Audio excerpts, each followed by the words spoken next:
сөздеріңізде кім қалай жауап береді екен. Мына жерде тақтамен жауап орындауға да болады сіздерге, немесе сіздер ұялы телефондарыңызға сілтемені жіберіп, әрқайсының жеке-жеке орындап, және кім көп сұраққа дұрыс жауап бергенін анықтауға болады. Қазір бір жалпы білейік, иә ендеше. Ал бірінші сұрақ. Бірінші қатардан бір кім келеді? Бірінші қатардан. Отырыңыз. Бірінші қатардан қай тез біледі? Басыңыз. Ал бастаймыз. Начальник. Ал бұлардың сәні қандай мектеп ашты? Бас, қайсы? Уақыт кетті ме батысуға? Дұрыс жауап бермеді ме? Жоқ. Так, келесі жауап. Келесі бірақ алтын сайының туған жылы дейді.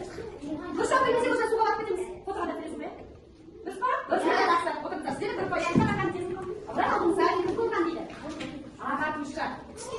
Ағартушы жерде көп түскен жоқ, міне жағаға шықты. Жаңа көрсіздер ма? Сонда дұрыс жауап болса бізде не істейді екен? Жағаға шығады. Ал егер дұрыс жауап бермесек суға батып кетеміз.